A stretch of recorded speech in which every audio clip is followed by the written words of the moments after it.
Bonjour et bienvenue dans l'entretien de France 24. Nous sommes à Rome aujourd'hui et mon invité est Luigi Di Maio, le ministre italien des Affaires étrangères. Bonjour Monsieur le ministre et merci d'être avec nous. Buongiorno a voi. Comment jugez-vous la réponse de l'Union européenne à cette crise du coronavirus? La risposta dell'Unione Europea e la portata della risposta dell'Unione Europea si gioca in questi giorni, in queste settimane. Deve essere importante, noi riponiamo molte aspettative, speriamo che l'Unione Europea possa essere all'altezza di questa sfida, una sfida storica per l'Unione Europea e per gli Stati membri. On approche une échéance européenne importante, le prochain Conseil européen. Quelle sera la position défendue par l'Italie à cette occasion? L'Italia non chiede a nessuno di pagare i propri debiti. Non è questo l'obiettivo. Noi stiamo chiedendo di creare insieme a tutti gli altri Stati membri delle condizioni dal punto di vista di mercato che consentano a ogni Stato di spendere i soldi che servono per aiutare i propri imprenditori, i propri lavoratori, i propri disoccupati, i giovani, i meno giovani. Per fare questo insieme possiamo trovare degli strumenti. Stiamo andando nella direzione giusta, facciamo in modo che il 23 aprile si possa avviare un nuovo corso storico per l'Unione Europea. Il y a en ce moment une fracture au sein de l'Union européenne autour de l'hypothèse d'une mutualisation des dettes des différents États à travers la création de Corona Bond. De quoi s'agit-il et pourquoi l'Italie les réclame? Diciamo che c'è una differenza di vedute su come affrontare questa crisi sanitaria ed economica, ma siamo tutti d'accordo che dobbiamo affrontare una crisi senza precedenti. Quello che noi stiamo chiedendo è di trovare degli strumenti, non necessariamente con il nome Corona Bond, Eurobond, che ci consentano di creare delle condizioni di mercato favorevoli a tutti gli Stati membri, così che ogni Stato possa spendere i soldi che servono ad aiutare i propri concittadini. Non chiediamo ad altri paesi di pagare i nostri debiti, siamo sempre stati un paese che ha rispettato gli impegni. Nel 2019 avevamo fatto una previsione di deficit PIL al 2,2, abbiamo chiuso all'1,6, siamo stati più virtuosi delle nostre stesse previsioni. Quello che però è importante in questa fase è chiarire che non possiamo affrontare una situazione inedita con strumenti del passato. Est-ce que l'Italie est prête à quitter l'Union européenne si elle n'obtient pas gain de cause? Guardi, in questa fase deve essere chiaro, e credo che l'Italia e la Francia lo abbiano ben chiaro, se cade uno, cadono tutti. Non esiste un'Unione Europea senza l'Italia, non esiste un'Unione Europea senza la Francia. Quindi io non faccio il gioco, noi come governo non vogliamo fare il gioco di chi pensa che qualcuno possa uscire dalla famiglia europea. Noi facciamo parte della famiglia europea, abbiamo fondato l'Unione Europea e crediamo nei principi fondativi, tra cui la solidarietà. Ed è quella solidarietà che deve vincere. Quindi quello che faremo noi fino all'ultimo secondo di questa trattativa, che è la trattativa della vita dell'Unione Europea, è ottenere il miglior risultato possibile per il popolo europeo e per il popolo italiano. Mais l'Europe a déjà approuvé des mesures inédites, la suspension des règles de discipline budgétaire, l'hypothèse de cette création d'un fonds avec 500 milliards d'euros. Pourquoi cela ne suffit pas à l'Italie? Io credo che questi siano dei passi in avanti. Adesso, come dicono tutti, abbiamo bisogno di uno sforzo maggiore. Noi dobbiamo vincere la sfida che è quella di programmare gli interventi economici dei prossimi 10 anni. In questa partita non esistono i colori politici né all'interno dei paesi né tra i paesi, perché stiamo progettando il futuro dei nostri nipoti e è un ottimo passo in avanti quello dello sblocco del patto di stabilità. Ora dobbiamo creare le condizioni di mercato affinché ogni Stato possa spendere quei soldi. Récemment, vous avez évoqué le thème des paradis fiscaux en Europe. Vous avez parlé, je cite, de double morale et vous avez évoqué spécifiquement le cas de la Hollande. Pourquoi? Quando si parla di solidarietà, quando si parla di mercato unico, abbiamo anche bisogno di tenere al centro una concorrenza leale. Le regole della fiscalità riguardano la concorrenza leale delle nostre imprese, ma non riguardano un solo paese e deve essere un ragionamento complessivo dell'intera Unione Europea che, se ha creato un mercato unico, deve fare in modo che gli Stati membri non facciano una campagna acquisti di aziende da uno Stato all'altro, ma tutti quanti insieme partecipino alla crescita e allo sviluppo economico dell'area dell'Unione Europea. Vous faites partie du mouvement 5 étoiles, un mouvement ambigu, ni de droite ni de gauche. Certains membres de ce mouvement ont récemment salué les aides médicales envoyées par la Chine et par la Russie à l'Italie. Et parallèlement, ils ont critiqué l'Europe en parlant d'un manque de solidarité. Vous ne craignez pas que ce genre d'idée puisse faire monter l'euroscepticisme et l'extrême droite en Italie?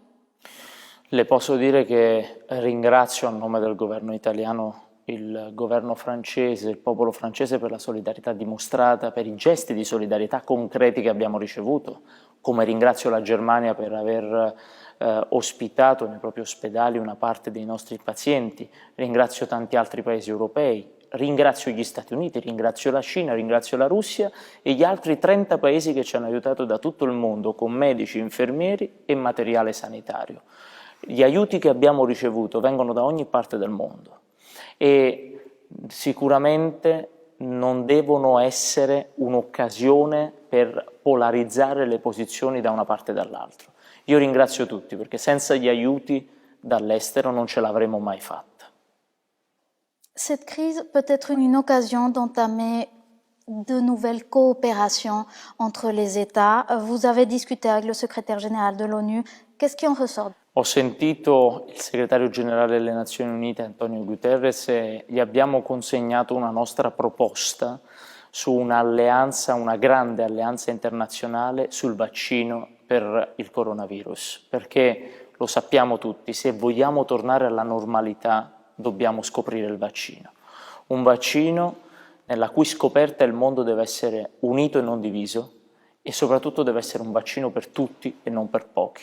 Dobbiamo lavorare per accelerarne la scoperta e accelerarne la distribuzione.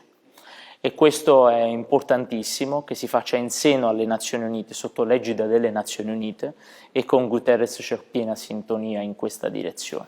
Le FMI prévoit une crise économique majeure comme conséquence du coronavirus. Est-ce que vous ne craignez pas que la mafia puisse profiter de ce contexte pour étendre son emprise en Italie?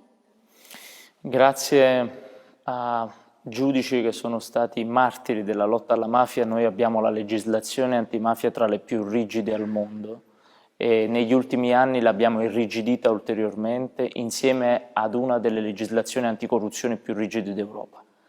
Noi abbiamo gli strumenti per contrastare la mafia. In un momento di crisi economica però la risposta dello Stato e quindi la risposta anche dell'Unione Europea dal punto di vista degli interventi economici sono determinanti per salvare imprese e lavoratori dalle grinfie delle organizzazioni criminali. Ed è per questo che nella partita del 23 aprile si gioca tantissimo del futuro dei nostri concittadini. Si l'économie italienne s'écroule, les Italiens auront de quoi manger? Il lavoro che stiamo portando avanti in questo momento è quello di poter spendere tutte le risorse che servono per rilanciare le nostre imprese e il nostro lavoro. Le stime che sono state fatte speriamo di poterle smentire lavorando velocemente a livello di Unione Europea, a livello di Italia, per iniettare nel tessuto economico del nostro Paese le risorse che servono per pagare stipendi, per rilanciare gli investimenti, per esportare il Made in Italy e per produrre in Italia quello che abbiamo sempre prodotto e che ha tra le più alte qualità al mondo. Au début de cette crise, l'Italie était vue comme un modèle à suivre dans la gestion de la réponse à l'épidémie et pourtant aujourd'hui, plus de 20 000 personnes sont mortes et on commence à découvrir des erreurs de gestion, notamment en Lombardie, en particulier dans la zone de Bergame où se trouvent de nombreuses usines qui sont restées ouvertes. Cette zone est devenue une des plus frappées par l'épidémie et de nombreuses personnes sont mortes. Est-ce qu'il y a une responsabilité politique? Est-ce qu'on a donné priorité à l'économie et pas alla santé des personnes dans cette zone de Bergame? Non credo che questo sia il momento delle recriminazioni, questo è il momento di uscire uniti da questa crisi. Poi tutto quello che ci sarà da accertare sarà accertato dalla magistratura, ma posso dirvi che abbiamo usato le misure più rigide e per primi in questa lotta al coronavirus e non credo ci siano colpe dei singoli paesi per come purtroppo sono stati colpiti da questa drammatica crisi e lo vediamo per quello che sta succedendo negli Stati Uniti o in altri paesi europei. En février 2019, vous étiez vice-président du Conseil du précédent gouvernement italien. Vous avez rencontré une délégation du mouvement des Gilets jaunes en France. Aujourd'hui, a posteriori, est-ce que vous regrettez cette rencontre? Le posso dire che il vertice di Napoli, che si è celebrato pochi mesi fa, poco tempo fa, ha rappresentato un grande rilancio delle nostre relazioni bilaterali. E con il collega e amico Jean-Yves Le Drian abbiamo un ottimo rapporto che si va rafforzando su dossier importantissimi come quello della Libia, ma anche sulle relazioni bilaterali che riguardano le nostre imprese, che riguardano le nostre relazioni. L'Italia e la Francia sono nelle loro relazioni ancora più forti di prima e tra l'altro mi piace ricordare il vertice di Napoli come veramente l'ultimo grande vertice che ha vissuto l'Italia prima che piombassimo in questa crisi drammatica. Quelle sera la stratégie du gouvernement pour la phase successive pour le déconfinement? Con l'aiuto di una task force apposita di esperti lavoreremo a delle riaperture, ma deve essere chiaro, il nostro obiettivo per tornare alla normalità deve essere il vaccino. Nella fase 2 il lavoro che cercheremo di fare non è quello di dire ai cittadini potete uscire liberi tutti, ma è cercare di rimettere in moto quella parte economica del paese che si può rimettere in moto con le opportune precauzioni. L'obiettivo principale è sempre la salute dei cittadini. Merci beaucoup, Monsieur le Ministre, d'avoir été avec nous. Merci à vous de nous avoir suivis. Très bonne journée sur France 24. Grazie mille. Grazie a voi.